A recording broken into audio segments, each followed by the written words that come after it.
Hola, ¿qué tal? ¿Cómo están?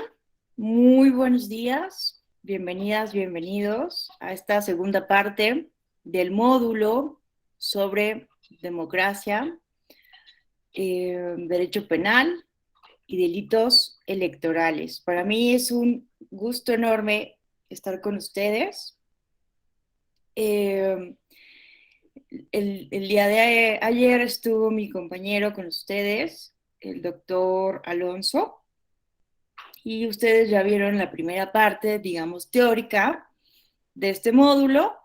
Nosotros ahora vamos a revisar un poco los aspectos históricos eh, sobre los delitos electorales, pero también cómo en México hemos ido dando tratamiento a el tema de las sanciones como una cuestión inhibitoria, ¿verdad?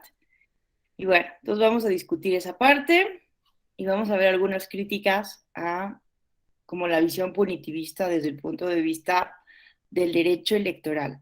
Entonces, permítanme empezar a compartir mi pantalla para proyectar las diapositivas. Denme un pequeño, unos pequeños momentos. A ver. Bueno, qué gusto estar con ustedes. Veo caras conocidas, Mirna.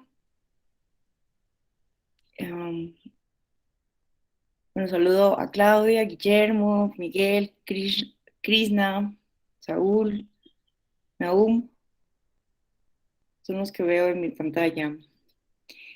López Hernández, Edwin, Juliana, bueno, Daniela, Pablo, Sandra, qué gusto saludarles, buenos días. Guillermo. Ok, pues vamos a comenzar.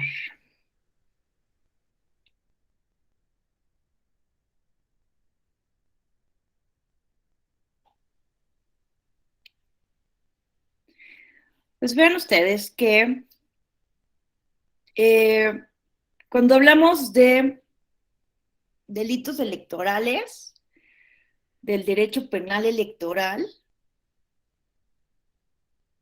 pues tenemos que remontarnos al surgimiento mismo de la democracia, ¿no?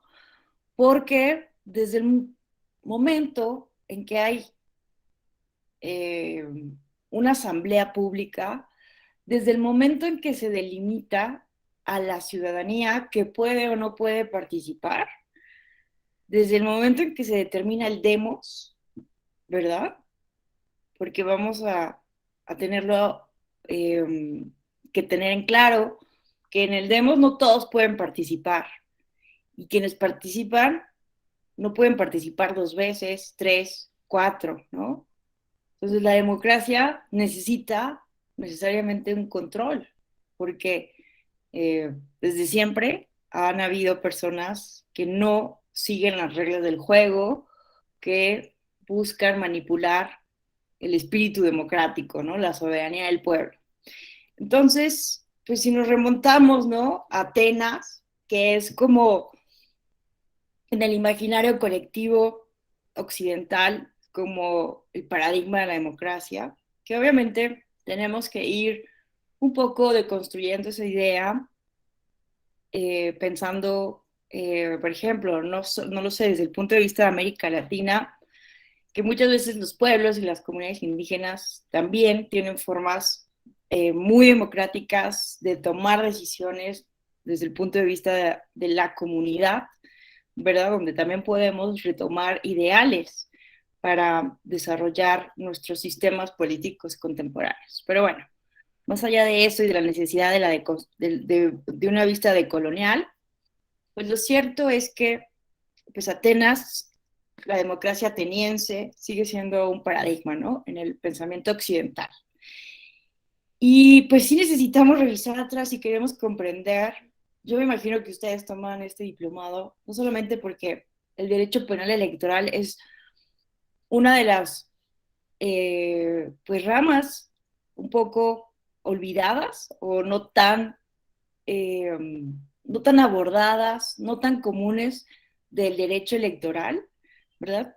Casi siempre estamos hablando de los procesos electorales, las elecciones, pero poco le damos importancia al derecho penal electoral, ¿no? Entonces, ustedes tienen seguramente un interés muy particular en abordar esto.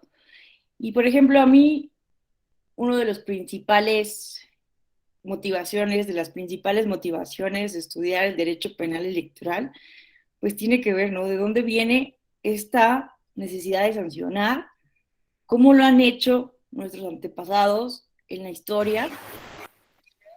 Eh, y existen otras maneras de promover, de hacer que los ciudadanos cumplan con el derecho sustantivo sin necesidad de vigilar, controlar, sancionar, etcétera.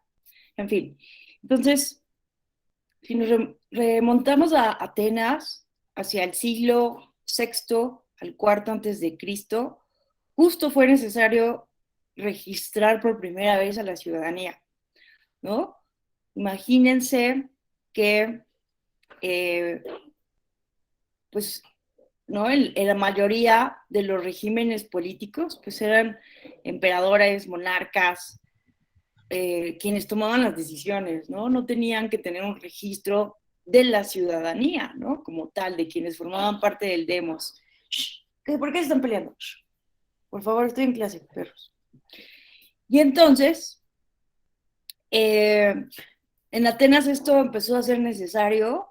Fíjense que alrededor del 510 antes de Cristo viene una reforma importantísima por parte de Clístenes, amplió la ciudadanía, el demos, quienes podían formar parte de la asamblea en Atenas, a los descendientes de hombres atenienses registrados en el demos, ¿no?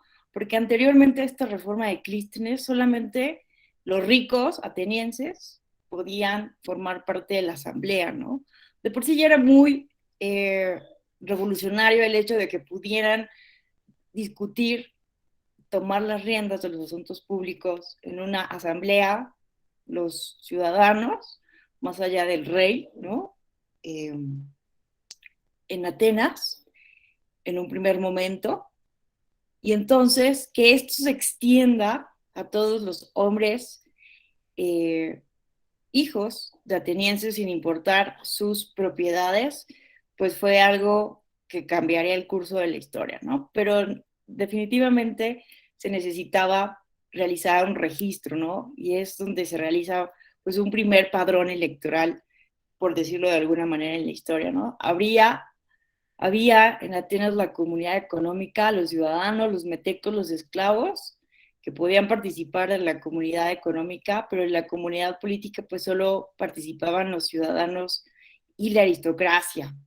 Entonces, justo, ¿no? Para prevenir el fraude, una de las primeras cuestiones que debían de hacer era tener este padrón electoral, este registro de la ciudadanía, y a quienes se identificaba que hicieran fraude electoral, ¿no? Que quisieran participar dos veces o que manipularan o vendieran, ¿no? El sentido de su voto, pues las personas no autorizadas que fueran sorprendidas tratando de participar en la asamblea eran arrestadas y llevadas ante el Tribunal Popular, que podía condenarlas a muerte, ¿no? Entonces, eh, vean, ¿no? Que había desde Atenas, siempre hay un intento de ilicitud electoral, ¿no? En Roma igual, ¿no? La ciudadanía romana fue menos elitista, ¿no? El demos, la democracia ateniense, aunque sea un paradigma, un ideal de democracia directa, en realidad, pues Robert Dahl y otros estudiosos nos dicen que en realidad solo participaba, las decisiones las tomaban alrededor del 10% de la población, ¿verdad? Porque ni las mujeres, ni los esclavos, ni los extranjeros podían tomar decisiones políticas. En Roma la ciudadanía llegó a ser mucho más extensa, mucho más, menos elitista, porque en el año 212 Caracalla reconoció la ciudadanía a todos los hombres libres del imperio, ¿no? Entonces, si eras libre, aunque no hubieras nacido en Roma, pero formabas parte del Imperio Romano, ya tenías la calidad de ciudadanía. Muchos, obviamente, para votar tenías que estar en Roma, en algunas elecciones para algunas magistraturas, pero pues vean, ¿no? Que no se necesitaba tener sangre romana como los atenienses, que sí era una cuestión completamente hereditaria, una cuestión genética. Si tú eras extranjero, nunca podías aspirar a la ciudadanía ateniense, ¿no? En cambio, uno sí podía llegar a convertirse en ciudadano romano. Pero bueno, más allá de eso, lo interesante de Roma es que pues ellos denominaron ambitu, el delito como de fraude electoral. Ambitu viene de amitus, de ambire, ir alrededor, del que va de un lugar a otro. Vean qué interesante, mendigando votos para ser elegido en algún cargo público, ¿no? Entonces los que estuvieran ahí mendigando votos de un lado a otro, comprando votos, etcétera, podían cometer este delito. Y de ahí derivan otros términos como ambicionar, ambición y ambicioso, ¿no? Quienes fueran ambiciosos en esta cuestión de las elecciones podían cometer entonces el delito de ambitu. En principio solo era una pena pecuniaria, después empezó empezaron a aumentar las penas, porque había una gran cantidad de corrupción electoral, privación de honores, deportación y hasta el destierro, ¿no? Y bueno, en cuanto a la legislación, la ley Cornelia Baelia de 181 a.C., por ejemplo, eh, contemplaba la inhabilitación por 10 años para ser candidato a quienes cometieran este delito del ambitu. La Lex Cornelia Fulvia de Ambitu establecía que la corrupción con fines electorales se consideraba como una pena capital, y la Lex Licinia de Sodalicis penalizaba la compra del voto. Entonces estaba realmente muy regulado esto, ¿no? La pregunta del millón es, ¿realmente servía de algo? Yo estoy como en proceso de esa investigación porque hasta ahora no he encontrado pues algún análisis, ¿no? Muy profundo que nos diga qué tan efectiva eran estas leyes para combatir esto. Candidatus, esto ya lo he dicho otras veces, perdónenme si ya lo escucharon alguna vez, pero justo, ¿no? La palabra candidato viene de la palabra latina candidatus, que es la cándida blanca que usaban los candidatos, eh, quienes aspiraban a unas magistraturas. Entonces eran los aspirantes a magistrados. Aparecían en público durante el periodo electoral, cubiertos con estas togas blancas, cándidas, rodeados de amigos y esclavos, ¿no? Entonces estos son como los orígenes de las campañas electorales. Entonces, incluso iban con una persona que se llamaba nomenclatur, que iba diciéndole al candidato el nombre de las personas notables, por decirlo de alguna manera, para que el candidato se refiriera a ellas con su nombre y ellos obtuvieran el favor de su voto, ¿no? Entonces, bueno,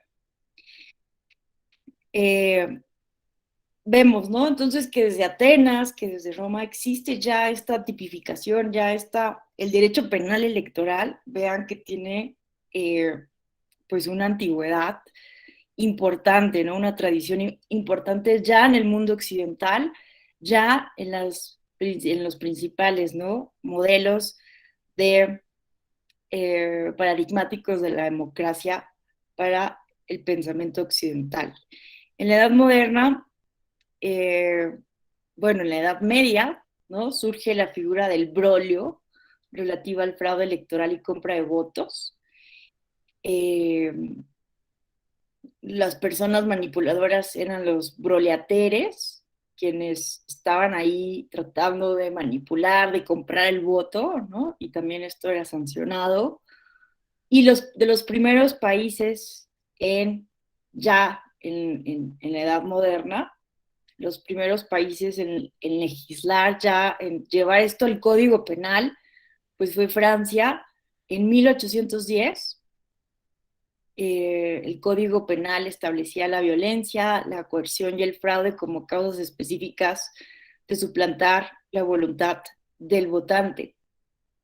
Y países en Latinoamérica copiaron casi, como Colombia, que justo acaba de tener proceso electoral este domingo, copiaron casi en su totalidad lo estipulado en el Código francés, reprimiendo actos de violencia, falsedad de escrutinios y corrupción del elector. En nuestro país vamos a ver que desde la Constitución de Cádiz, la Constitución de Cádiz va a contemplar un catálogo ya de delitos electorales, ¿no? Entonces se contemplaron desde el siglo XIX en nuestro país. En la misma Constitución de Cádiz se sancionaba a las conductas de cohecho o soborno del voto.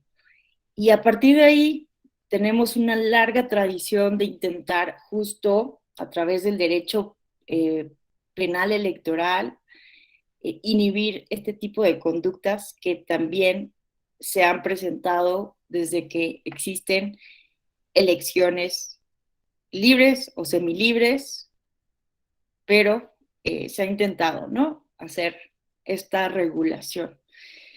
Y bueno, aquí traigo un ejemplo también de regulaciones por revolucionarias, no solamente la ley electoral federal contemplaba ya una serie de delitos electorales que convivieron. Esto va a ser una característica por mucho tiempo, que las leyes electorales contemplaban delitos electorales y entonces los delitos electorales contemplados en el primer Código Penal en México resultaban ser supletorios de lo que establecía la ley electoral federal. Pero en el ámbito local también se regulaban ya los delitos electorales. Este es un ejemplo, por ejemplo, un ejemplo, perdónenme, de la ley electoral del municipio libre del estado de Veracruz de noviembre de 1917. Y vean, ¿no? El artículo 43 establece que se castigará con la pena de 1 a 2 años de prisión los responsables de fraude en las elecciones municipales y con el duplo de esta pena si fueren funcionarios públicos o en ejercicio de funciones electorales, ¿no? Y aquí vienen otros ejemplos, pero vean que, hey, que las legislaciones, tanto las primeras leyes electorales, tanto la ley electoral federal de 1918 y las leyes electorales locales ya contemplaban sanciones específicas a quienes eh, a quienes hicieran, ¿no? Cometieran delitos electorales. Entonces, lo interesante de esto es que desde el primer, insisto, Código Penal en México de 1871, también venía ya un catálogo y entonces, insisto, convivió con lo que establecía la ley electoral. Sin embargo, en el segundo Código Penal electoral en nuestro país se quitaron todos los delitos electorales. Entonces, vamos a ver que solamente en el primer Código electoral, perdón, el primer Código Penal mexicano, el de 1871, el Código Juárez, también conocido así porque fue durante el periodo de Benito Juárez.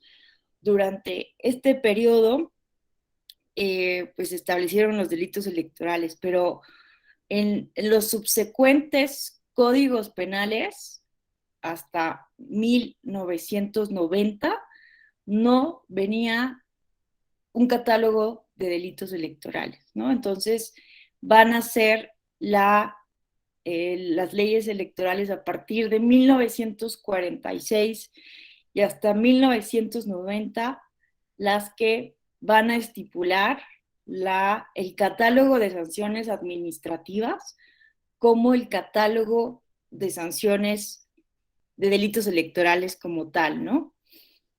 Entonces, vean que primero se fueron incorporando entonces en los ordenamientos electorales conductas que podían ser perseguidas y castigadas por el sistema de justicia penal en México.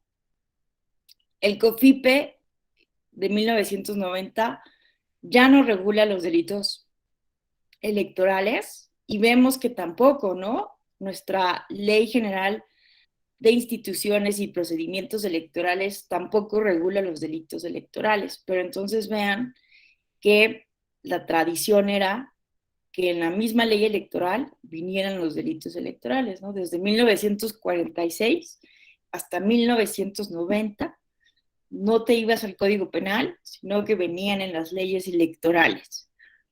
Entonces, con la inclusión en la década de los 90 en el Código Penal, otra vez de un catálogo de conductas prohibidas, el derecho penal cobró carta de naturalización en el sistema jurídico mexicano. Y bueno, ya sabemos que a partir de la reforma de 2014 y la publicación de la Ley General en materia de delitos electorales, estos están entonces ya contenidos exclusivamente en esta ley, ¿no? Nuestro catálogo de delitos electorales está exclusivamente en esta ley. Entonces, el punitivismo electoral, ¿no? En resumen, como les decía, fue regulado en las leyes electorales de 1946 a 1900, bueno, aquí dicen 93, pero estrictamente es hasta 1990, en que se pasaron las sanciones al Código Penal para la investigación y persecución de los delitos electorales, ¿no? Pero aquí vemos que tanto en la Ley Electoral Federal de 1946 se contemplaban ya las sanciones y los delitos como mecanismos disuasorios, la Ley Federal de Organizaciones Políticas y Procesos Electorales de 1977, la famosa LOPE, ¿verdad? También incluía un catálogo de delitos electorales, también la Ley Federal de Instituciones Políticas y Procedimientos Electorales de 1987, y pues entonces es relevante la reforma de 1990 que crea pues al Instituto Federal Electoral, al Tribunal Federal Electoral, y que entonces desaparece el derecho penal electoral como tal del Código Federal de Instituciones y Procedimientos Electorales.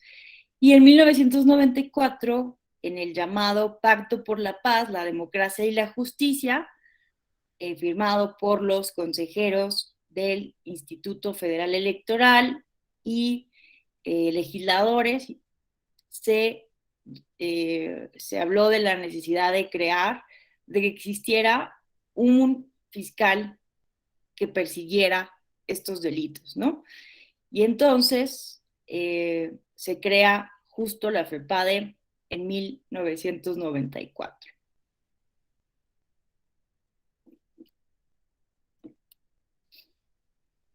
Bueno, no sé si hasta aquí existe alguna pregunta, alguna duda,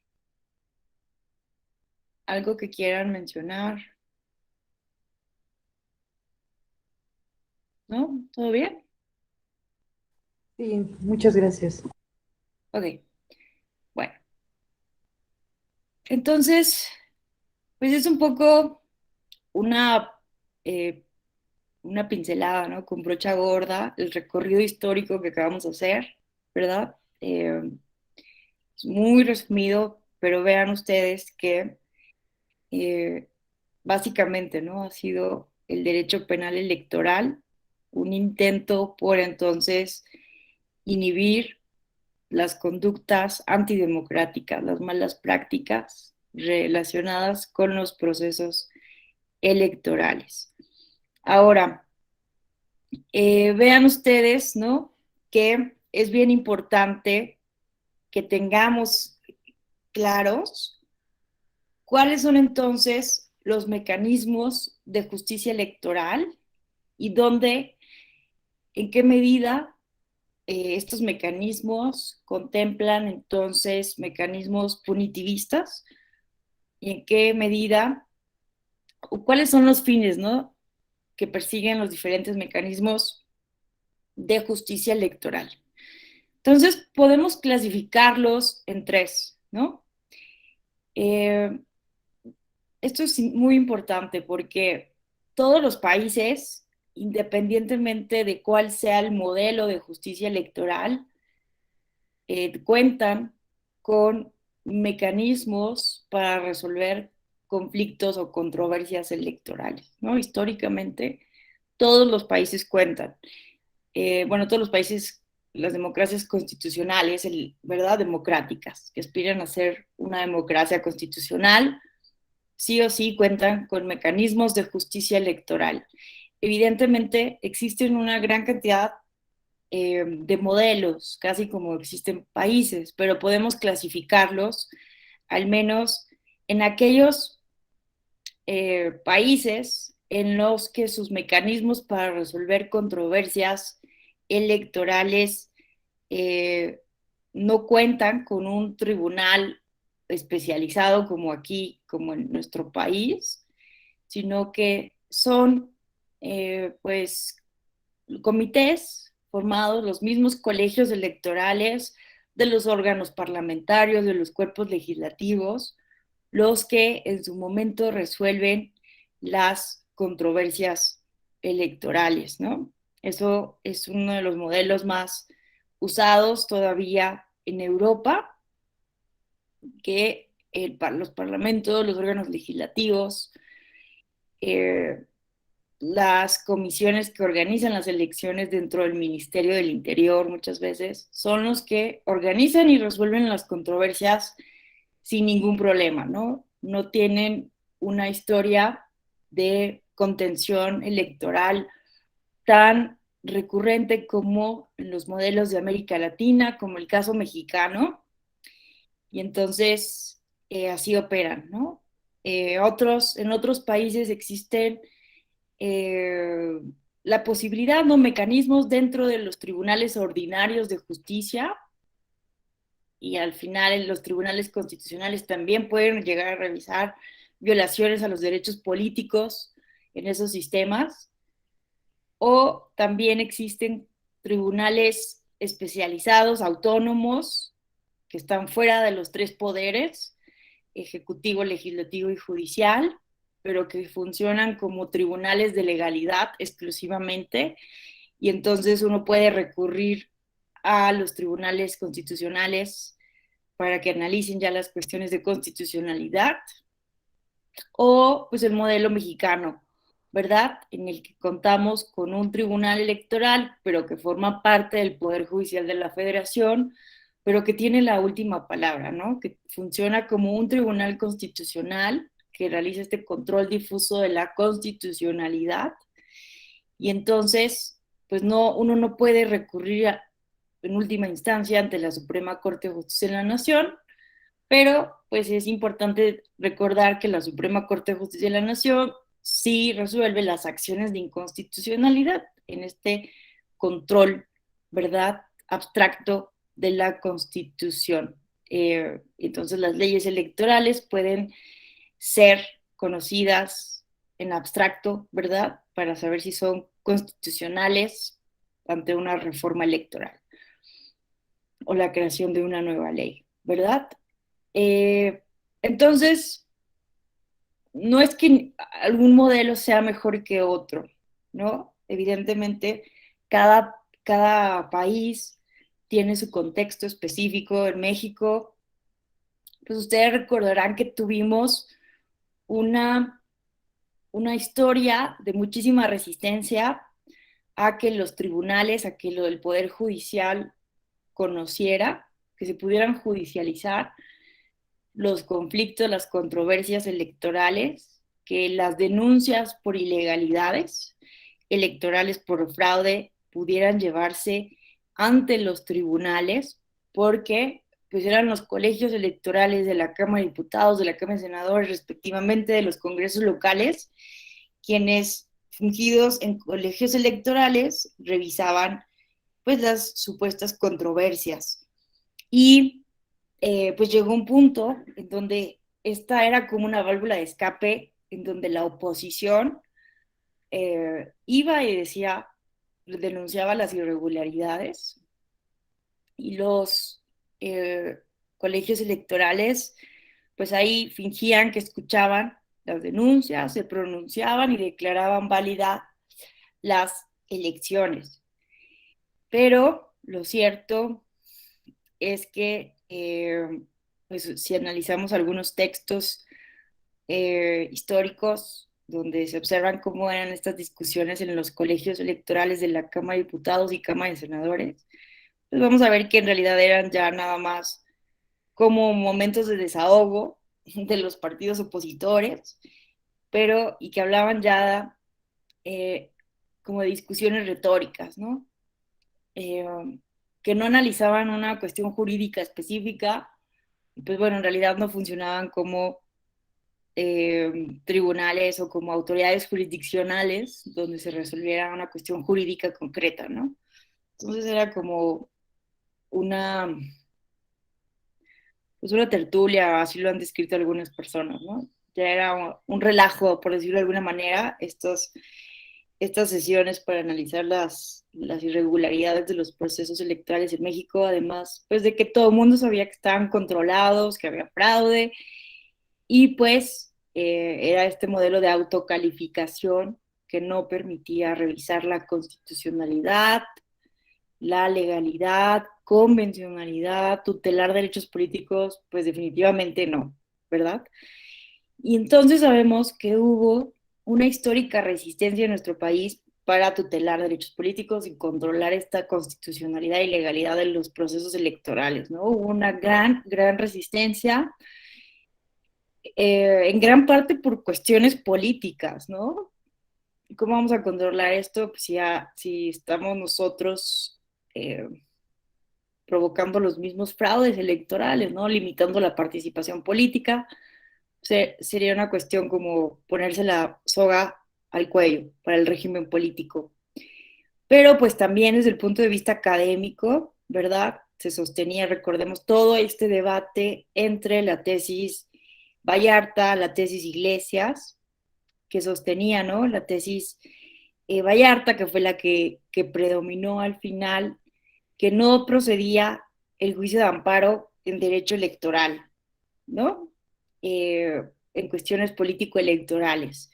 Porque más allá de las cuestiones políticas que pudieron haber sido justificadas a partir desde este punto de vista académico, pues había diferentes cuestiones, ¿no? Por un lado, se consideraba que los derechos políticos pues no eran derechos humanos, no eran garantías individuales como antes les llamábamos en nuestro régimen constitucional, ¿no?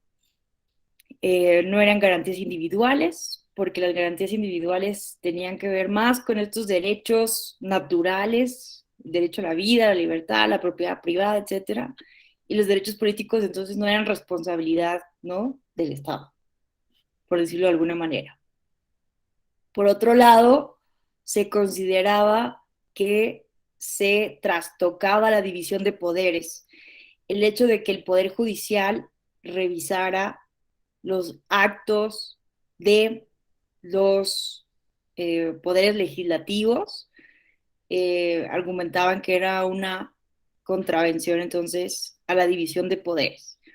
Y finalmente también se consideraba que la justicia federal interviniera en los procesos electorales locales era también una merma a la soberanía de las entidades federativas, ¿no? Entonces, que cada entidad resuelva sus conflictos electorales, que cada órgano electoral, que cada colegio electoral resuelva sus propios conflictos, que no intervenga ni la federación ni el poder judicial, ¿no? Entonces era esto un poco lo que se argumentaba, ¿verdad? Pero bueno, sabemos que solo hubo una excepción a esto durante el periodo en donde José María Iglesia fue presidente de la Suprema Corte de Justicia de la Nación, justo también durante el régimen de Benito Juárez, ¿verdad? Aunque después fallece Benito Juárez, pero sigue José María Iglesias durante el gobierno de Sebastián Lerdo de Tejada. Y bueno, José María Iglesias decía esto, ¿no? eh, sobre la constitución nada, sobre la constitución nadie, ¿verdad? Y entonces, ya en resoluciones anteriores por otros integrantes de la Suprema Corte se había conocido, había sido procedente el amparo en algunas cuestiones, pero fue el amparo Morelos el más famoso y el que sentó las bases de la llamada tesis Iglesias, en que se podían conocer asuntos electorales por la llamada incompetencia de origen. ¿Qué es esto de la incompetencia de origen?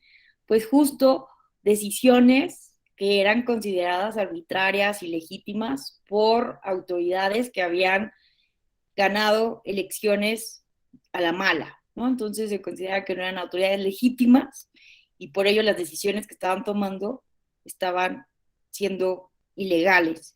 Y es por ello que ante esta incompetencia de origen procedía el juicio de amparo. Pero bueno, todos sabemos cómo termina la historia, que después de la reelección de Sebastián Lerdo de Tejada, que es muy interesante porque justo en la reelección de Sebastián Lerdo de Tejada hubo una gran cantidad de irregularidades, ¿no? Una gran cantidad de denuncia de fraude electoral. Y entonces José María Iglesias y otros ministros de la Suprema Corte no reconocen esa elección, ¿no? No reconocen esa elección. Y entonces, ¿qué sucede aquí? Renuncian, pero se separan momentáneamente del cargo y la Constitución en aquel entonces contemplaba que ante ausencia del, del poder ejecutivo del presidente de la República, el presidente de la Suprema Corte sería el presidente interino y es por ello que se proclama a José María Iglesias como presidente de México, pero evidentemente esto no lo iba a reconocer Sebastián Lerdo de Tejada, quien a su entender seguía siendo el presidente y luego pues va a venir, ya sabemos cómo termina la historia, con la imposición de Porfirio Díaz, ¿no? En el poder. En fin, entonces termina exiliado José María Iglesias. Pero bueno, lo relevante de todo esto es que la justicia electoral como tal, pues estuvo retrasada en nuestro país después de este exilio de José María Iglesias, pues casi por más de 150 años, ¿no? Entonces, no había tutela de derechos políticos, no se controlaba la legalidad, la constitucionalidad, ¿verdad? Y entonces, pues en realidad eh, fueron elecciones en su mayoría no apegadas a derecho, ¿verdad? Pero entonces ya sabemos que a partir hubo algunas reformas que justo buscaron, eh, que son los antecedentes del actual Tribunal Electoral del Poder Judicial de la Federación, pero como tal, ¿verdad? Ya la tutela completa de los derechos político-electorales viene a partir de 1996 con la publicación de la Ley General del Sistema de Medios de Impugnación en materia electoral, que todas y todos ustedes conocen muy bien, y que pues, contempla entre sus juicios más importantes el JDC para tutelar los derechos político-electorales. Entonces, vean cuántos años pasaron, ¿no? Para que la ciudadanía pudiera eh, pedir la restitución de sus derechos políticos, ¿no? En un principio, pues, el JDC estaba pensado principalmente para tutelar el derecho a votar y ser votado, el derecho de afiliación, de asociación, el, derechos, los estrictamente político-electorales, ¿no? Pero pues vamos a ver que con el paso del tiempo y ante pues, las personas justiciables que han recurrido justo a los tribunales electorales, se ha ido empleando el catálogo de los derechos humanos que tutela el Tribunal Electoral, la jurisdicción electoral, porque no solamente son estos derechos político-electorales, sino que también son cualquier otro derecho humano que esté vinculado con los derechos político-electorales, ¿no? Ahorita hay un debate, ustedes saben muy bien, una reforma, un intento de reforma electoral justo para que el Tribunal Electoral no conozca actos parlamentarios, ¿verdad? Porque se ha ido ampliando la interpretación y entonces el derecho, por ejemplo, de las mujeres a ejercer el cargo en condiciones de igualdad, para que integren entonces las comisiones de los órganos legislativos en condiciones de igualdad, pues están vinculados con los derechos político-electorales. Y entonces, pues esto está ahorita en discusión porque no gustó a los legisladores esta intervención por parte del Tribunal Electoral en el derecho parlamentario. Vamos a ver cómo acaba esto. Pero bueno, el punto importante es que existen dentro de la justicia electoral mexicana, pero en todos los países existen diferentes mecanismos de justicia electoral, ¿no? Decíamos que un modelo no es mejor que otro, sino que depende del contexto. Y pues vemos, ¿no? Que en nuestro contexto, entonces, el juicio de amparo es completamente improcedente, ¿no? Ahorita ya no porque no consideremos que los derechos políticos sean derechos humanos, sino porque ya existe todo un sistema de medios de impugnación que haría pues nugatorio, repetitivo, que ahora sí resultara procedente el amparo en materia electoral, ¿verdad? Pero lo importante es que en cualquier país, independientemente de si existe un tribunal especializado, si pueden utilizar el amparo, como en Paraguay o como en Honduras, por poner dos ejemplos que tengo claros. Lo importante es que estos mecanismos sean recursos efectivos, que sean sencillos, que se resuelvan antes de que las autoridades tomen posesión del cargo y que pues realmente funcionen, ¿no? Cumplan con el objetivo para el cual son diseñados. Y bueno, podemos clasificarlos en tres: mecanismos formales o directos de justicia electoral, mecanismos indirectos o punitivos y mecanismos alternativos que son informales, ¿no? Entonces vamos a ver a qué se refiere cada uno de estos mecanismos. Vean ustedes que los mecanismos formales, directos, pues son todos estos recursos formales que contemplan la posibilidad de promover un juicio en contra del acto irregular y tienen un carácter correctivo, como los medios de impugnación electoral.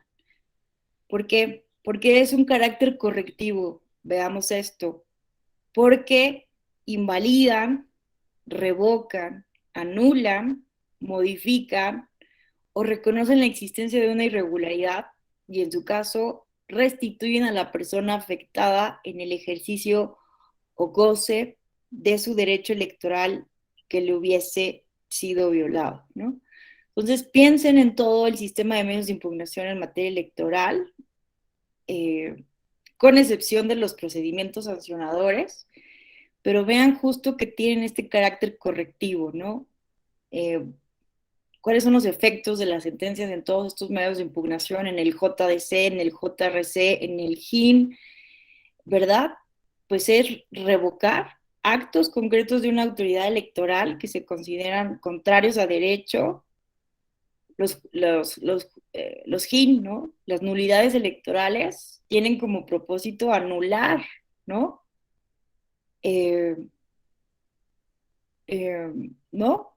O tal vez en algunos simplemente modificar alguna parte de los acuerdos que se impugnan, ¿verdad? Y, por ejemplo, el JDC es el juicio por antonomasia, que entonces va a restituir a la persona afectada en el ejercicio o goce de su derecho electoral violado, ¿no?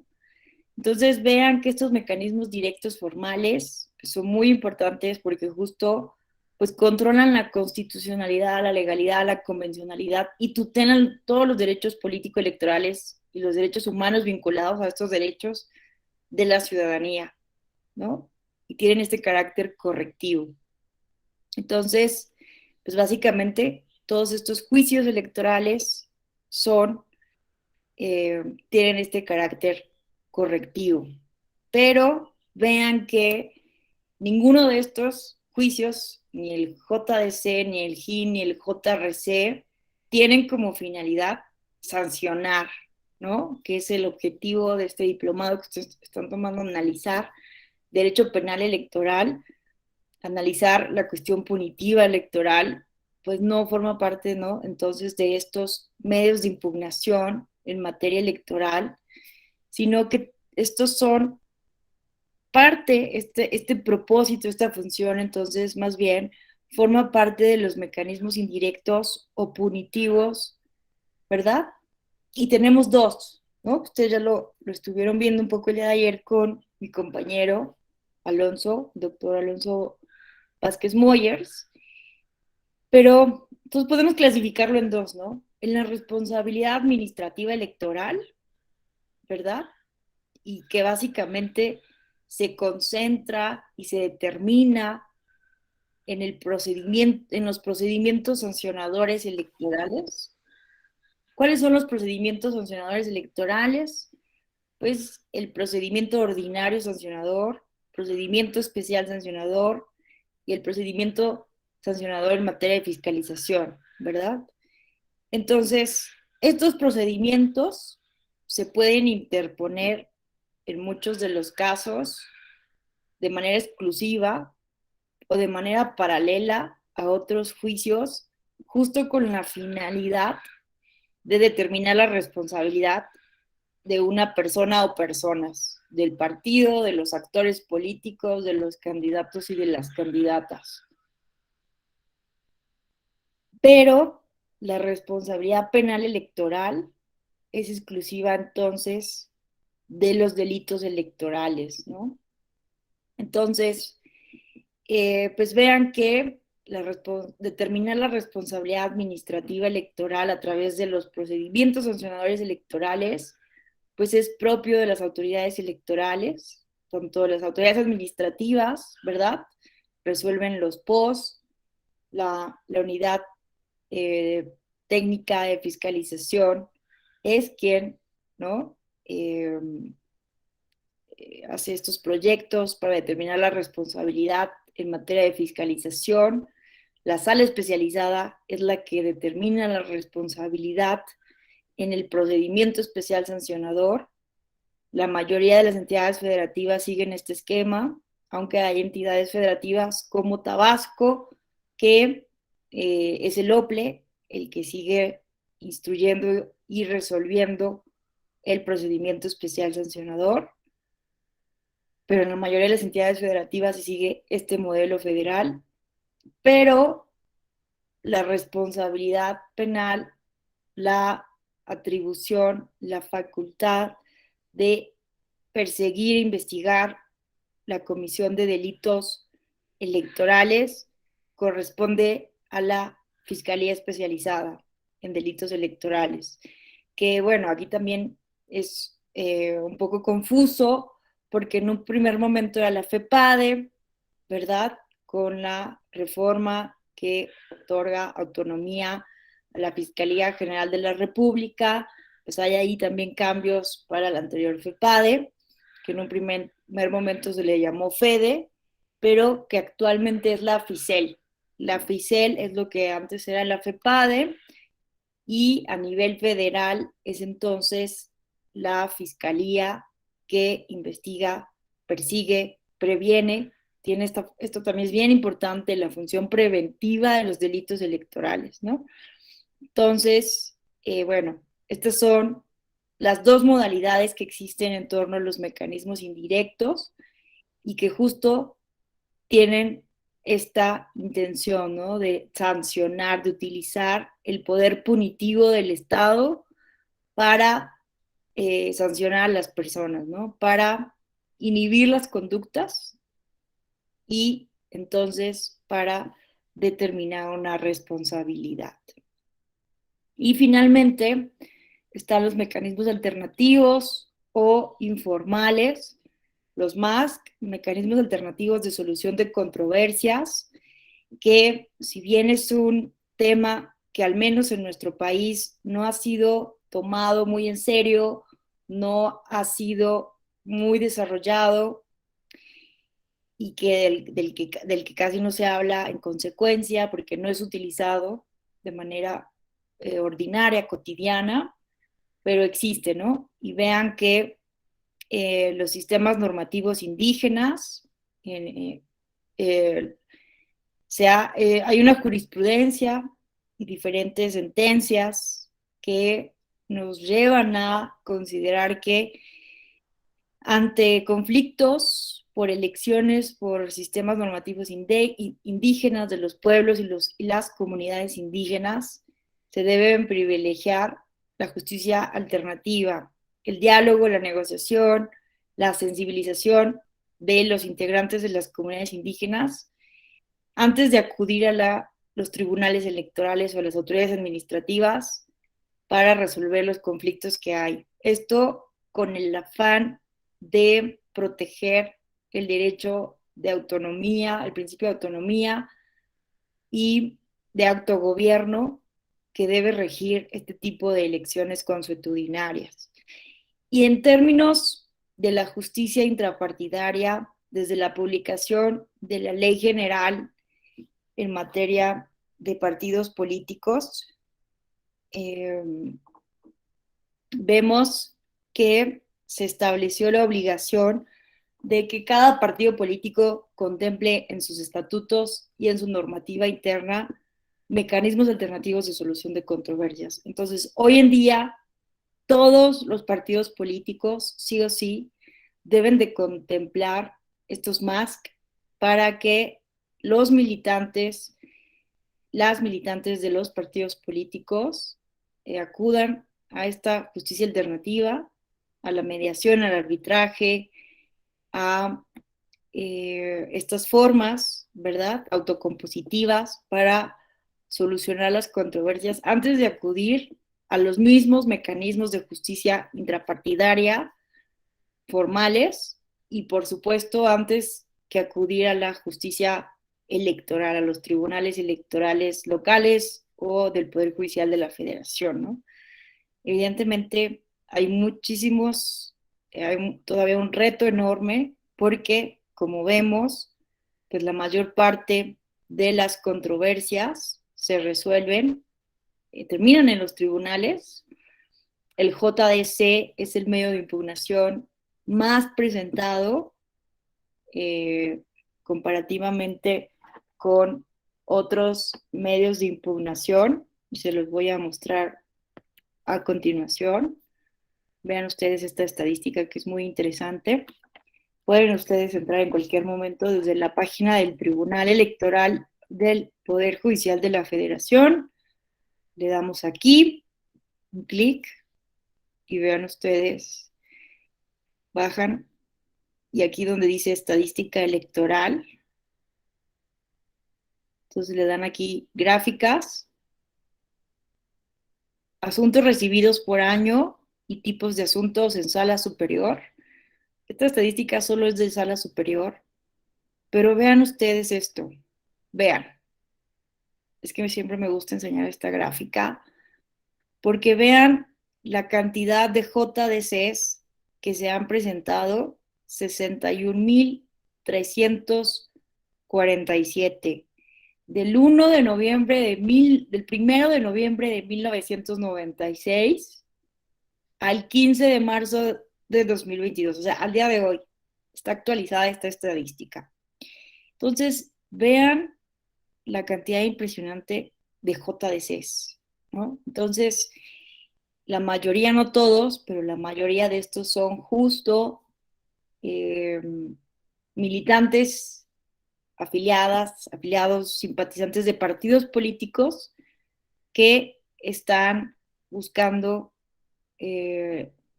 la tutela de sus derechos de militantes al interior de los partidos políticos, ¿no? Entonces, la mayor parte de estos JDC tienen que ver con conflictos, controversias al interior de los partidos políticos. Pero vean entonces los El siguiente es el REC, el recurso de reconsideración, con 10.893, el JRC, 8.605, el RAP, 6.731, solicitud de facultad de atracción, 5.838, el REP, 2.648, y así ustedes pueden ver la estadística.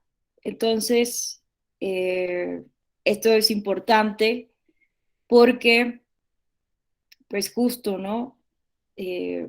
Tendríamos que darnos cuenta qué tipo, ¿no?, de medios de impugnación o de mecanismos de justicia electoral son los más utilizados, y justo nos pueden dar un panorama de cuáles son los principales problemas o controversias que hay en términos del derecho electoral y de la tutela de los derechos políticos electorales. Entonces, aunque ahora sea un tema que parezca ingenuo, el de promoverlos más al interior de los partidos políticos, pues vemos que es un tema urgente, ¿no? Y bueno, también sería importante considerarlo porque justo el informe preliminar de la Organización de Estados Americanos, de la OEA, en la misión de observación electoral de las elecciones de 2021, señala justo que, como una recomendación, que en México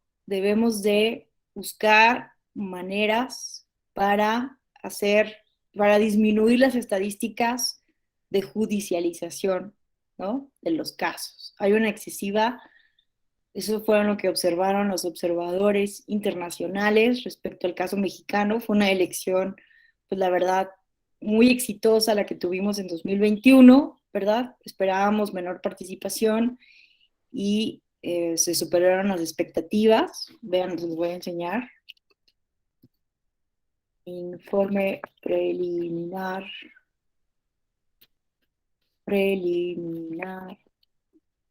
México, OEA 2021. Hay que esperar el informe final para ver el detalle, ¿no?, de por qué concluyen esto. Todavía no lanzan.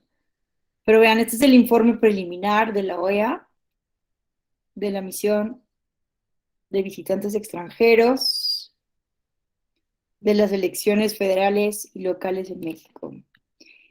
Entonces, buscando aquí el tema de la justicia electoral, vamos a ver. Vean lo que dice la OEA a partir de las últimas elecciones, ¿no? Resolución de disputas electorales. En México, las funciones de justicia recaen en el Tribunal Electoral, los tribunales locales, salas regionales, bla, bla, bla.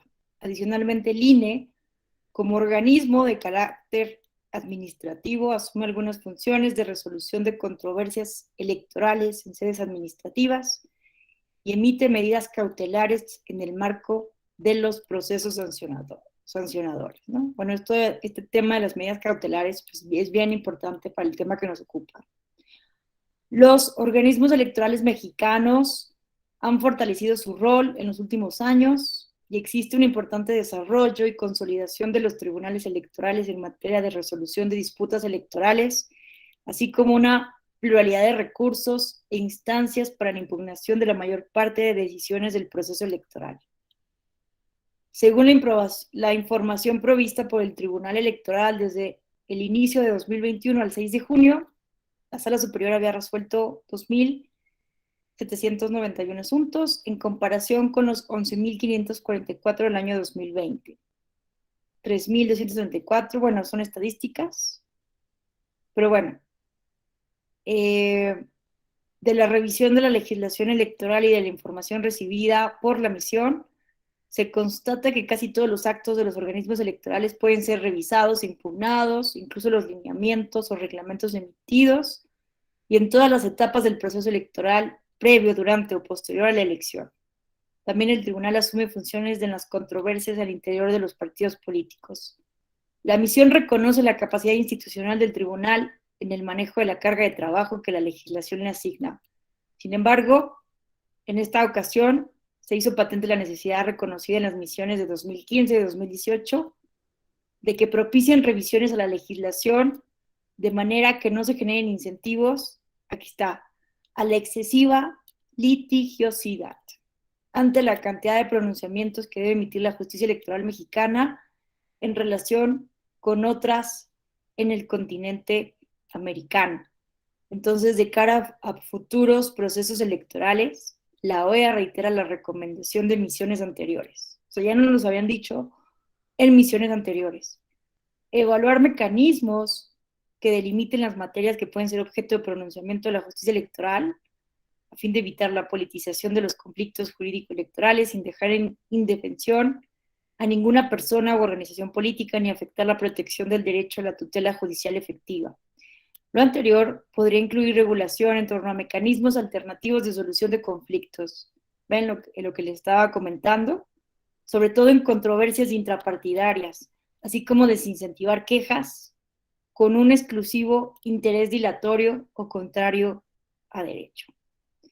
Entonces, bueno, a mí me resultó sumamente interesante leer esto, ¿no? Porque nuestra justicia electoral es muy pronta, efectiva, ¿no? La OEA reconoce que el tribunal atiende muy bien esta excesiva carga de trabajo, pero justo debemos de promover otro tipo de mecanismos para resolver la excesiva litigiosidad, ¿no?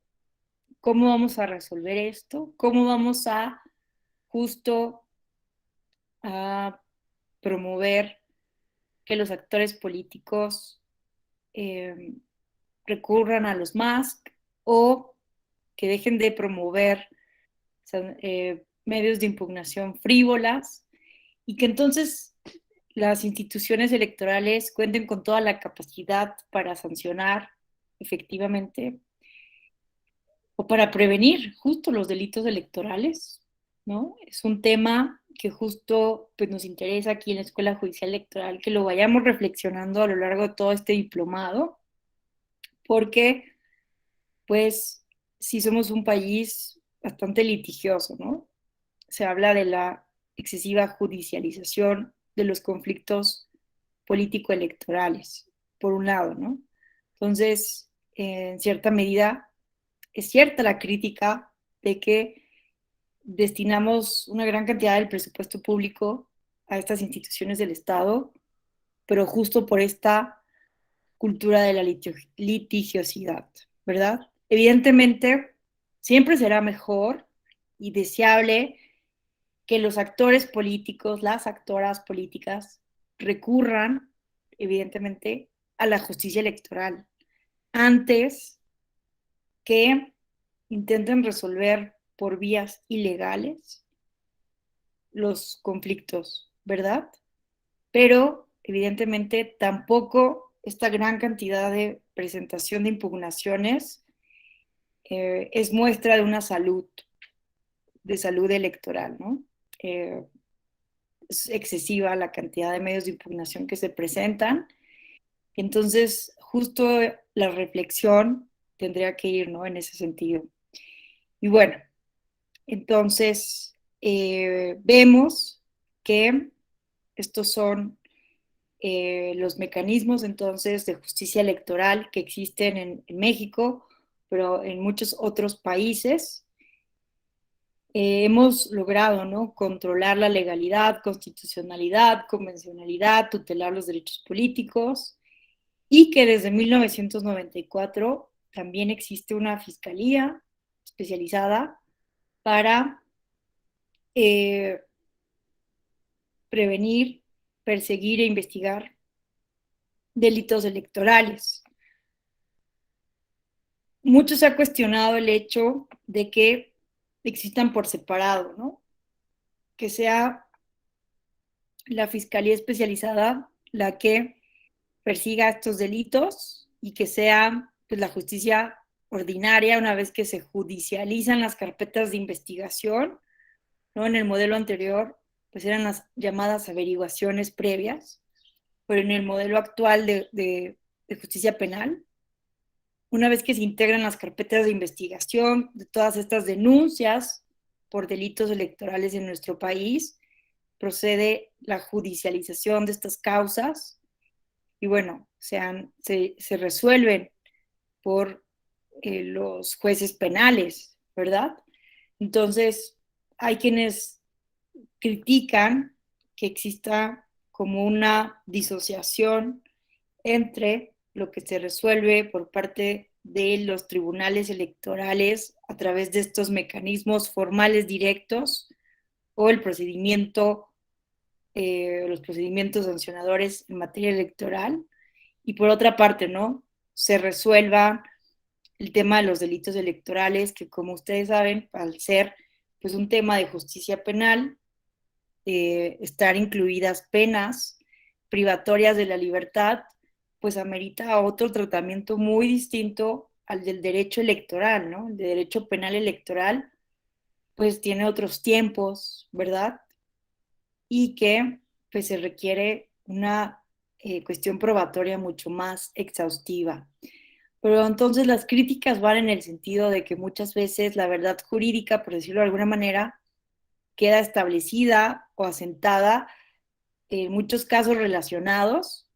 Entonces señalan que tendrían que trabajar de manera mucho más coordinada la fiscalía, las fiscalías también en las entidades federativas, que en todas existen estas fiscalías especializadas en delitos electorales y que justo existen convenios para que trabajen de manera coordinada la Fiscalía Federal con las fiscalías de las entidades federativas, pero pues trabajan de manera separada, ¿no? También es importante decir que en muchos temas existe una llamada, eh, eh, se me fue el término ahorita lo recuerdo, pero que en algunos temas, en algunos, pues sí, en algunos temas, ilicitudes, existe lo que se llama una ilicitud plena en el derecho electoral mexicano, porque quienes cometen, por ejemplo, violencia política contra las mujeres en razón de género, es un ejemplo perfecto de la ilicitud plena en la que la persona agresora puede caer. ¿Por qué es plena? Porque no solamente quien comete BPG, violencia política en razón de género, puede ser acreedor de responsabilidad desde el punto de vista administrativa electoral, sino también puede caer en manos de la justicia penal electoral, ¿no? Y ser acreedor de una sanción desde el punto de vista penal electoral, ¿no? Entonces, por eso hay diferentes supuestos, conductas en las que los infractores de la ley electoral pueden también pueden caer en un delito electoral, ¿no? Entonces, por ello, en la literatura del derecho penal electoral se llama esto como una ilicitud plena. No todas las conductas o los supuestos o las malas prácticas electorales están en este supuesto de ilicitud plena. Algunas cuestiones se castigan desde el punto de vista administrativo electoral, pero no está contemplado como un delito electoral. Pero la mayoría, también hay delitos electorales que no están como tal, ¿no?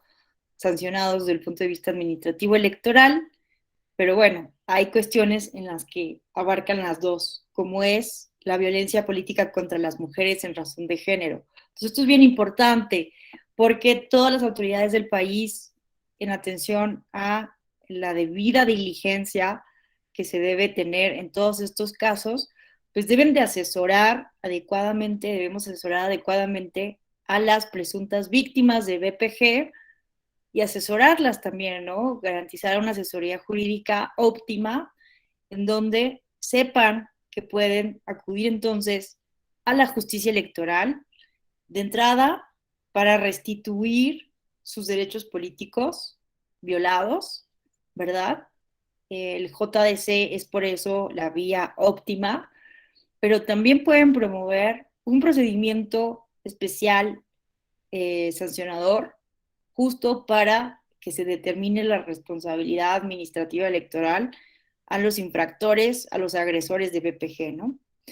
Pero que también pueden acudir a las fiscalías para denunciar y que en su caso, pues también incurra, se determine la responsabilidad penal electoral. Entonces, vean que en un principio puede llegar a ser, ¿no? Quienes están tal vez ajenos a la materia electoral, pues muchas veces causa confusión, ¿no? ¿Qué es el INE? ¿Qué es el Tribunal Electoral? ¿Qué hace la FEPADE? Podríamos pensar que se entremezclan sus funciones, pero vean, ¿no? Que desde, ustedes lo saben muy bien, ya que llevan muchísimos años en la materia electoral, la mayoría de ustedes tienen una gran experiencia, pero vean entonces la importancia, ¿no? Justo de poder distinguir, ¿no? Sobre los diferentes mecanismos que existen en la justicia electoral, también es bien importante y se entiende mejor todo el modelo de nuestro sistema de justicia electoral, también partiendo de la responsabilidad, qué tipo de responsabilidad, en qué tipo de responsabilidad puede incurrir una persona que hace A, B o C en términos de las infracciones, malas prácticas electorales o delitos electorales, ¿no? Y bueno, pues también es bien importante tener en cuenta que desde el punto de vista del jus puniendi, ¿verdad? Que es el derecho punitivo, el punitivismo, el poder punitivo del Estado, para que una autoridad tanto administrativa electoral o jurisdiccional electoral o el juez penal pueda determinar una sanción, determinar la responsabilidad, pues todas las conductas deben de estar previamente y claramente tipificadas, ¿no? Entonces, eso también es algo muy estricto del jus puniendi electoral, que debe estar el catálogo de las infracciones claramente definido, porque pues básicamente lo que no está prohibido está permitido y muchas veces ese problema se ha presentado de manera muy recurrente para sancionar a una persona, ¿no? Y ha sido también la válvula de escape de muchos partidos políticos, ¿no? El tema del fideicomiso Morena, por ejemplo, ¿no? Pues es que no está prohibido, no es una conducta eh, tipificada con toda su claridad. La violencia política contra las mujeres en razón de género, por ejemplo, pues si bien la FEPADE, cuando estaba Santiago Nieto, intentó equiparar, ¿no? Algunos delitos, la violencia política dentro de, como parte de otros delitos electorales, eh, y la mayoría de estas causas penales no se pudieron judicializar porque como tal, la violencia política no era un delito electoral. Entonces, eso fue desde mi perspectiva lo más importante de la reforma de 2020 en materia de violencia política contra las mujeres en razón de género, porque justo se tipifica como un delito, además de que se define con toda su claridad en 8 regulaciones, en 8 legislaciones federales, ¿no? Que bueno, ya existía el protocolo para la atención de la violencia política contra las mujeres en razón de género y simplemente por los tratados internacionales ya era una obligación del Estado mexicano atender por todos los medios a su alcance para prevenir, eh, atender, sancionar y erradicar la violencia, toda forma de violencia contra la mujer, incluida la violencia política, ¿no? Entonces, ya había un marco normativo, un marco jurídico para atender los casos desde el punto de vista de la responsabilidad administrativa electoral, pero en el derecho penal, pues había este problema, ¿no? De que debe estar debidamente tipificados los delitos. Es mucho más estricto todavía, ¿no? El derecho penal como tal electoral. Entonces, eso fue lo más importante de la reforma de 2020, que ya está como tal tipificado el delito de BPG.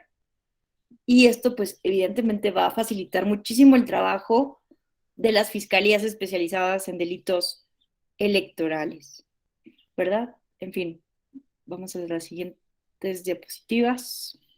para ir cerrando.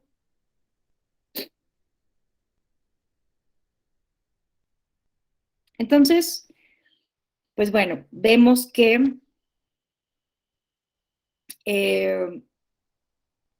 muchas de las infracciones electorales también están tipificadas como delitos electorales y entonces esto se llama, ¿no? Ilicitudes plenas. Pero bueno, ¿cuáles son las críticas a este modelo? Muchas veces hemos pensado históricamente que los seres humanos funcionamos estrictamente con base en premio y castigo, ¿no? Es un enfoque centradamente, completamente conductista, ¿no? El conductismo es una escuela de la psicología, ¿verdad? Que considera que nuestra conducta se puede eh, controlar, que la conducta de los animales y de los seres humanos puede ser moldeada, modificada a partir, ¿no? Entonces, de premios, incentivos y de castigos.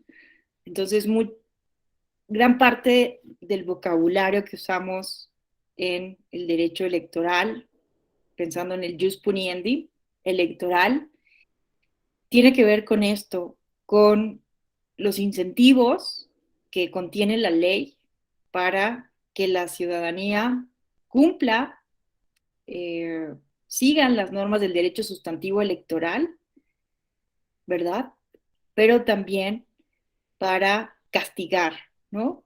Para que el castigo sea algo, una medida ejemplar, como decía Foucault, el castigo ejemplar, para que los demás observen que a una persona que comete un acto indeseable para la comunidad política es castigado. Entonces, el jus puniendi electoral busca esto, ¿no? Ser una medida ejemplar para el resto de la ciudadanía, pero también es como, desde el punto de vista preventivo, inhibidor, ¿no?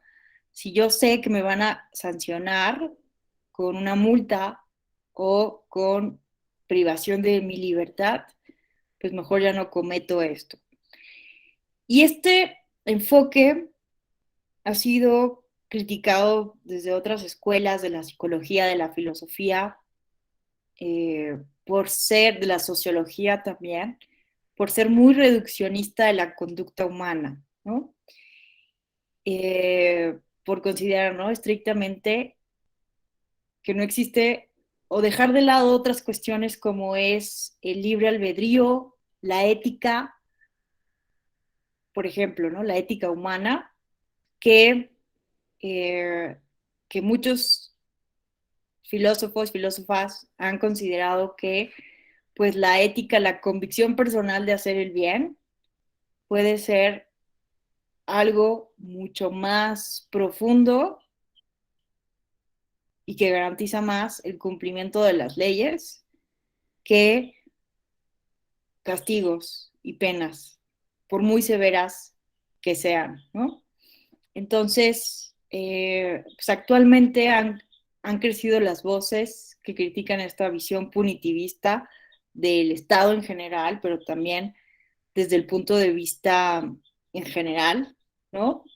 Por ejemplo, Raúl Zaffaroni, ¿no? Tiene esta obra de Derecho Penal Mínimo, donde al día de hoy como que cuestiona que casi todo lo queramos resolver a partir, ¿no? De tipifícalo como un delito, tipifícalo como causal de nulidad, ¿no? Pensando en el derecho electoral. Vean nuestro catálogo de nulidades electorales, es amplísimo, y vean nuestro catálogo de delitos electorales, es amplio. Y más allá del derecho electoral, ¿no? La cuestión de la prisión preventiva oficiosa, o sea, todos estos delitos que ameritan una prisión preventiva, ¿verdad? Pues también son muy extensos. Entonces, hay una crítica bien importante sobre el uso excesivo del derecho penal para solucionar problemas de cumplimiento de las normas. Si buscamos un derecho penal eficaz, es urgente devolverle el carácter subsidiario que le hemos ido arrebatando a lo largo de nuestro desarrollo político. Esto nos dice Eduardo Martínez Bastida. El derecho penal tendría que ser la última ratio, tendría que ser algo subsidiario, ¿verdad? Porque tendríamos que ser capaces de solucionar con otras estrategias, con políticas públicas, con pedagogía pública, con ética ciudadana, estos históricos intentos y actitudes de manipular las leyes en general, ¿no? Entonces, esa es una de las principales críticas, que debemos de buscar, en todo caso, medidas positivas, cambiar de enfoque para revertir esta tendencia de querer solucionar todo con derecho penal, ¿no? Entonces, ¿qué podemos hacer en contraparte al derecho penal? Pues muchos sostienen que políticas públicas, ¿no? Políticas públicas desde la gobernanza. También, por ejemplo, el enfoque de la violencia política contra las mujeres ha sido criticado principalmente por Jennifer Piscopo, una politóloga muy renombrada que ha hablado del tema, y nos dice, ¿no?, que identificar esta forma de violencia como un delito electoral pasa por alto el contexto sociopolítico más amplio y corre el riesgo de empeorar la incapacidad del Estado para abordar la naturaleza multidimensional y multicausal de la violencia en la región latinoamericana. Entonces, debemos de considerar, ¿no?, como una victoria de las activistas, de periodistas, víctimas de violencia política en razón de género, legisladoras, magistraturas electorales, pues los avances que hemos tenido para nombrar esta forma de violencia, conceptualizarla, definirla en la ley, atenderla, prevenirla, pero sí hay que ser también autocríticos y cuestionar en qué medida realmente sancionar a los agresores desde el punto de vista del derecho administrativo electoral o desde el penal electoral realmente está atendiendo a las causas de fondo, a la razón de ser de la violencia política contra las mujeres en razón de género, ¿no? Entonces, no es que eliminemos, ¿no?, la visión punitivista de un día para otro, ni intentemos, ¿no?, reducir la litigiosidad, o como se buscaba, ¿no? Se sigue insistiendo en reducir intempestivamente el presupuesto de las autoridades electorales de la noche a la mañana. No, no, no. Esto hay que irlo reflexionando, discutiendo para generar, primero, diagnósticos profundos, serios, bien pensados, bien hechos, de cuáles son los problemas que enfrenta nuestro sistema electoral, los derechos políticos de todas las personas, de las mujeres, con el enfoque, la perspectiva de género, derechos humanos, una perspectiva intercultural, ¿no? Necesitamos diagnósticos profundos que nos den cuenta de la realidad. Muchas veces partimos de diagnósticos basados en prejuicios, pero no investigamos más a fondo cuáles son los problemas. Entonces, definir el problema debe ser sustantivo, ¿no? Debe ser lo más importante. Después de la definición del problema, que ya es algo muy complejo, tendríamos que pensar en alternativas de solución, propuestas de solución, pero no desde nuestros escritorios, de nuestras oficinas públicas, sino en un diálogo permanente, constante, continuo, con la ciudadanía, los actores políticos, partidos políticos, periodistas, medios de comunicación, para poder tanto identificar las causas de fondo del problema, las consecuencias,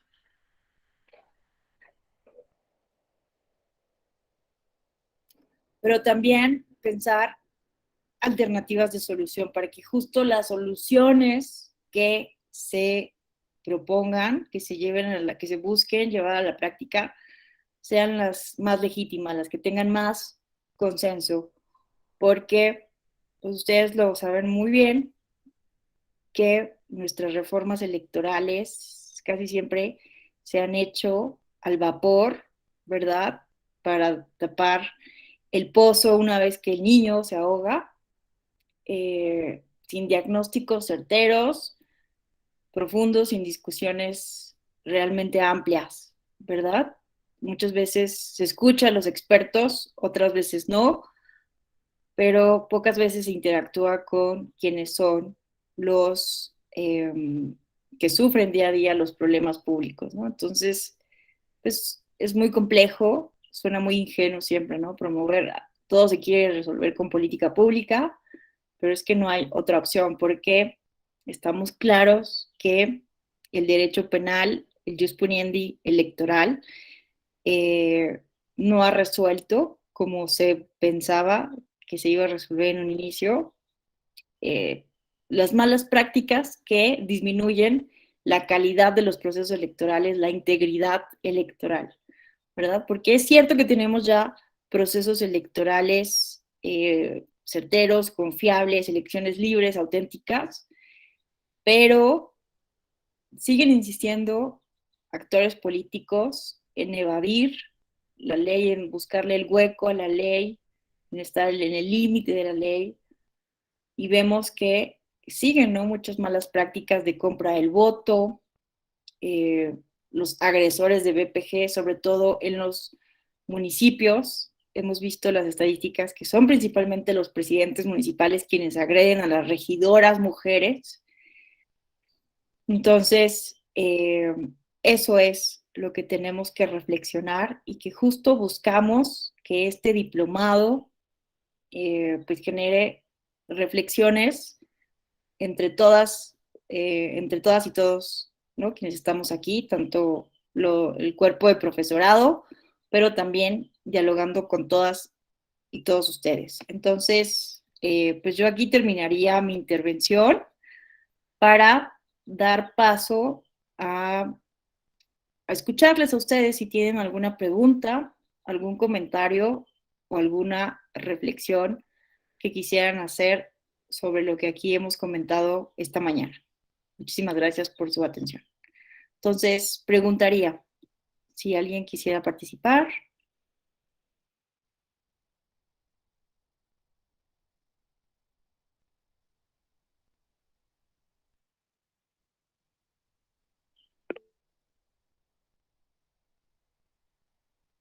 César, muy buenos días, te escuchamos. Maestra, buenos días. Mi pregunta o mi cuestión sería respecto a estos casos de violencia política en razón de género, ¿cómo hacemos esa distinción para considerarlo una cuestión que tiene que ser formulada ya sea ante el Instituto Nacional Electoral o precisamente ante la Fiscalía Electoral o precisamente con un Ministerio Público? ¿Cómo haríamos esas distinciones? Porque podría ser que inclusive encuadren que tengamos que presentar ante la autoridad ministerial y la autoridad electoral. Claro, pues mira, en primer lugar recomiendo muchísimo siempre tener a la mano el protocolo para la atención de la violencia política contra las mujeres en razón de género. Este documento es de muchísima utilidad para un poco distinguir estas situaciones, un poco entender cuáles son las atribuciones de cada autoridad federal y local. Eso en primer lugar, ¿no? Pero ya en segundo término, sí es bien importante lo que señalas, ¿no? La pregunta que haces. Y vean que lo más importante es siempre para determinar el camino jurídico a seguir, escuchar a la víctima, ¿de acuerdo?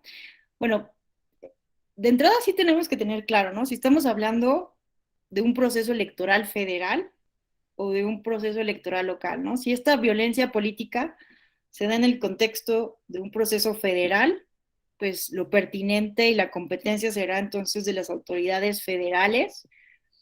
Y si estamos hablando de procesos electorales locales, estaríamos dentro de la competencia de autoridades locales.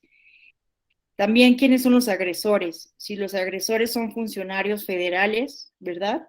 también sería competencia de las autoridades federales, ya sea ministeriales o sea electorales. O si son, los agresores son, por ejemplo, ¿no? Regidores o presidentes municipales, pues tendría que ser esto competencia, ¿no? De las autoridades locales. Pero ahora, para determinar el camino jurídico de si presento denuncia ante la fiscalía o si presento denuncia, un JDC o un PES ante las autoridades locales, aquí sí va a depender muchísimo de la víctima. Primero tendríamos que orientarla muy bien y decirle, mira, podemos hacer las dos cosas. Eso hay que tenerlo claro, ¿no? Porque como decíamos, es una ilicitud plena. Entonces, como está tipificado como un delito electoral, podemos irnos sí o sí ante la fiscalía, pero también es una infracción electoral. Y entonces, tenemos que analizar, por ejemplo, qué queremos lograr. La víctima, por eso es una cuestión que debe decidir la víctima. A la víctima le interesa presentar cargos, presentar denuncia, que se sancione a la persona, o le interesa ser restituida en sus derechos políticos principalmente, ¿no? Porque puede suceder, por ejemplo, ¿no? Que a una presidenta municipal la obligan a renunciar a su cargo y entonces, pues no le interesa que se sancione a alguien, sino le interesa regresar a su cargo. Entonces ahí la estrategia jurídica sería principalmente promover un JDC para que pueda ser restituida en sus derechos político-electorales. Y ahí entonces nos vamos directamente con las autoridades administrativas, ¿no? Ante los tribunales electorales locales, si es una cuestión de elecciones locales.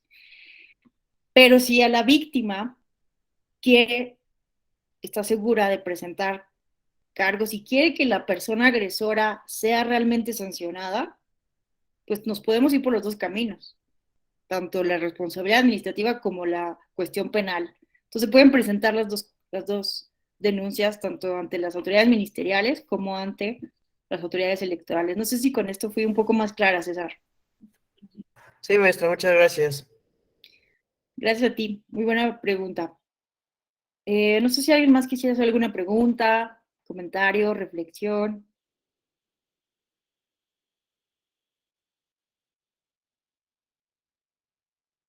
¿No?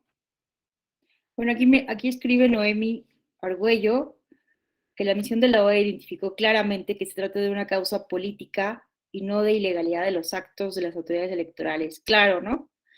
O sea, esto es simplemente una recomendación para bajar la excesiva, ¿no? Litigiosidad, pero reconoce el papel de legalidad y el gran trabajo que realizan las autoridades electorales en México, ¿no? Alejandro Marcelo Peña Trejo aquí nos cuestiona que si no le parece que la opinión de la OEA debe tomarse con cautela por su papel en las elecciones de Bolivia de 2019. No, no comparto este punto de vista porque realmente las elecciones de Bolivia fueron manipuladas, ¿no? Me parece que hay que hay que releer muy bien todo el informe y todo lo que pasó en Bolivia, pero es cierto que hubo, hubo cuestiones que no pudieron ser vislumbradas a la luz, ¿no? De la observación electoral. Y yo les digo, porque lo he vivido, he sido observadora de la OEA y especialista en justicia electoral. Tuve la oportunidad de observar las elecciones de Honduras apenas en 2021, trabajando con el equipo de la OEA para analizar, diagnosticar la justicia electoral en Honduras. Y yo les digo que el Departamento para la Cooperación y Observación Electoral de la OEA es un equipo de profesionales altamente calificados, éticos, y que toman al pie de la letra las observaciones del grupo de observadores internacionales, que son personas como ustedes, como yo, que se dedican a la función electoral en muchos países, que son académicos, politólogos, abogados y otras profesiones, que no tienen intereses específicos. Es una comunidad internacional realmente muy comprometida y que estos informes que se hacen realmente con una metodología muy clara, profesional y específica. Entonces, las observaciones de la OEA en Bolivia tuvieron su razón de ser, ¿no? Entonces, creo que hay que más bien tener con cautela los prejuicios que muchas veces se hacen en contra de la OEA, porque, insisto, es una comunidad internacional muy capaz, muy técnica, muy especializada. Entonces, pues no comparto aquí lo que nos señala Alejandro Marcelo, con todo respeto. Bueno, no sé si alguien más quisiera hacer algún comentario, pregunta. Krishna, te escuchamos.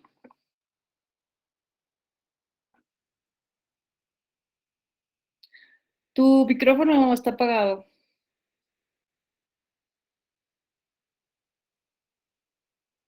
No te escuchamos, Krishna.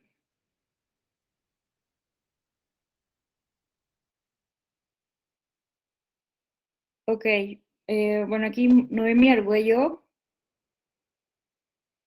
dice, no me queda clara la opinión de Jennifer Piscopo al señalar que identificar la BPG como delito electoral pasa por alto el contexto político más amplio y corre el riesgo de empeorar incapacidad del Estado para abordar la naturaleza multidimensional y multicausal de la violencia en la región latinoamericana.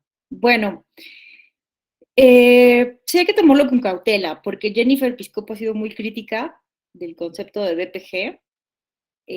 Aquí sí he estado yo en contra de Jennifer Piscopo. Yo estoy más con Mona Elena Krug y Juliana Restrepo, que son las politólogas defensoras del concepto de BPG desde el punto de vista académico. Jennifer Piscopo ha dudado más, ¿no? De la pertinencia del concepto de la violencia política contra las mujeres en razón de género, como un concepto autónomo, ¿no?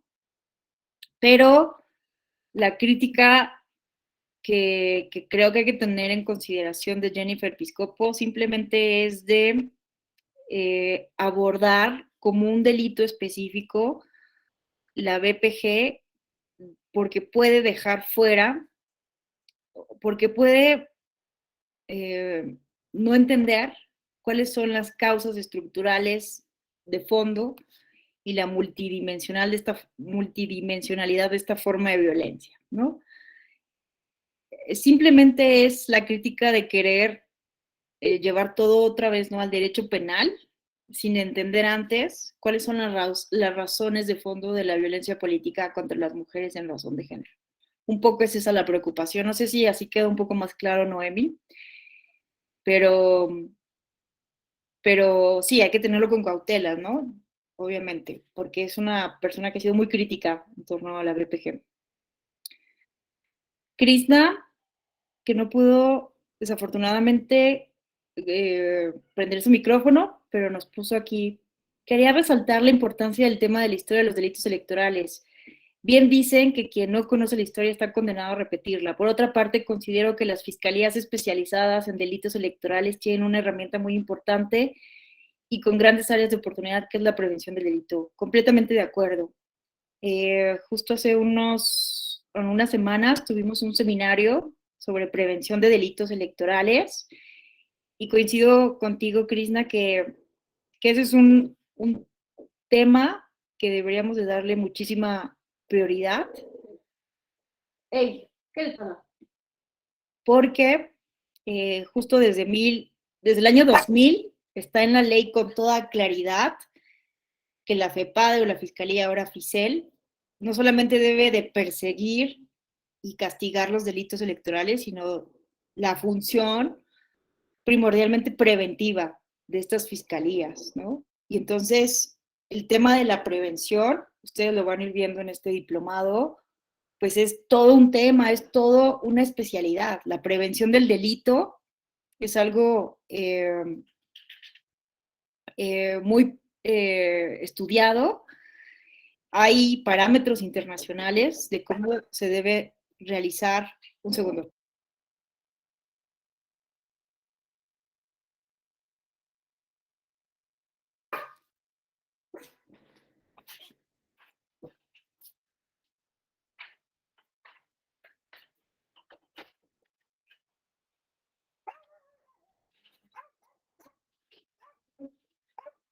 No. ¿Ya conoces a Marilu? Ahí hay dinero en la mesita. Okay. Bueno, no sé si quieren desayunar antes o ir. Sí, Gracias. Gracias. Perdonen. Entonces, estábamos hablando de la prevención.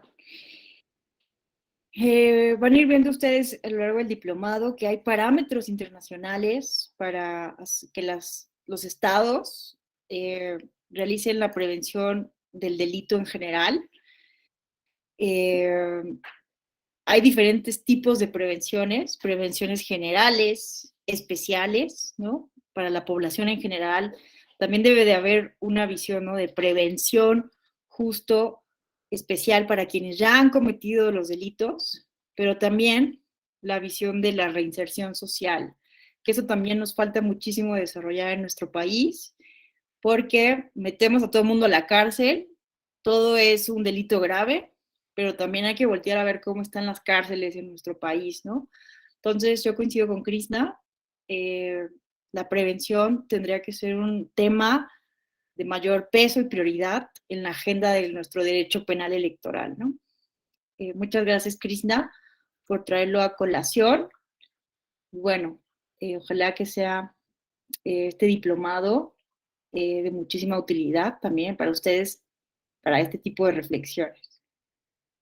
No sé si alguien más quisiera hacer algún comentario, alguna reflexión que quisieran compartirnos.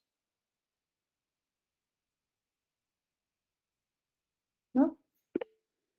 Hola Mirna, qué gusto saludarte, te escuchamos. Hola Ale, sí, a mí también me da gusto verte. Bueno, pues nada más me queda como, así como que la duda de si realmente el castigar es la solución o no lo es. Y bueno, como en muchos otros casos, creo que lo principal siempre es la capacitación y la información y pues el inculcar valores éticos para tanto a todos los actores políticos para evitar que se cometan delitos y evitar sanciones también, porque es como el juego del gato y el ratón. Cometen alguna infracción, se regula, se sanciona y luego ya se inventa otra y otra. Pareciera una cadenita de no terminar. Gracias. Gracias a ti, Mirna, porque siempre compartes esta opinión tuya. Y sí es un tema muy, muy complejo.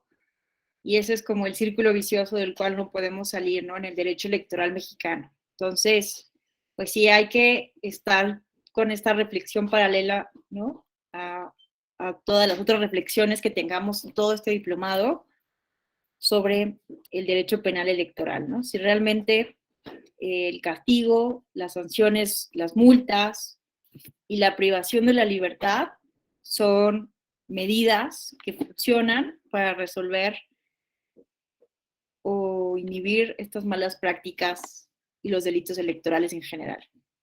Gracias, Mirna. No sé si alguien más quisiera hacer una pregunta, hacer una reflexión, cuestionar lo que aquí se ha dicho, ¿no? Bueno, pues les agradezco enormemente su atención. Gracias por sus participaciones también. Les deseo que terminen con mucho éxito este diplomado. Me reitero siempre a sus órdenes. Si quedó alguna pregunta o tema en el tintero, este es mi correo electrónico institucional. Con toda confianza pueden escribirme. Si tienen alguna retroalimentación, duda, cuestionamiento, a todas sus órdenes. Les deseo que tengan un excelente día. Abril. Abril levantó la mano. Hola, Abril, qué gusto verte. Hola, qué gusto, ¿cómo estás, Vanessa?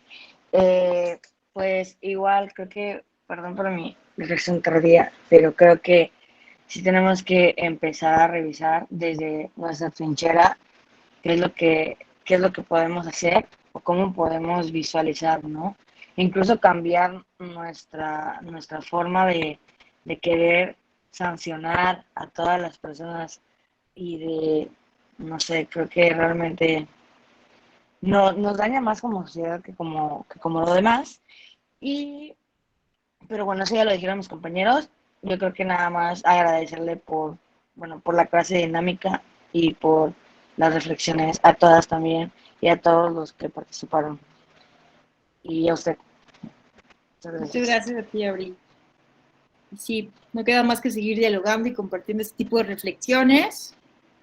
Y pues bueno, la verdad es que es bien importante que se hayan inscrito en este diplomado y pues es un logro, un lujo, contar con 21 personas a las 8 de la mañana para hablar de derecho penal electoral, ¿no? La verdad es que yo siempre estoy muy contenta, de verdad, de saber que existe una comunidad electoral en todo el país que está comprometida con estos temas, con su capacitación, con su formación. Entonces, la verdad es que pues los esfuerzos son de ustedes. Así que gracias, que tengan una excelente semana y que terminen con mucho éxito este diplomado. Nos vemos en otras actividades académicas. Gracias, maestra. Muchas gracias. Muchísimas gracias. Gracias, maestra. Muchas gracias. Muchas Muchísimas gracias, buen día. Gracias, hasta luego. Gracias, maestra. Gracias, Ale, Ale. gracias. Buen día. Gracias, mi amor. Buen día. Bye, bye.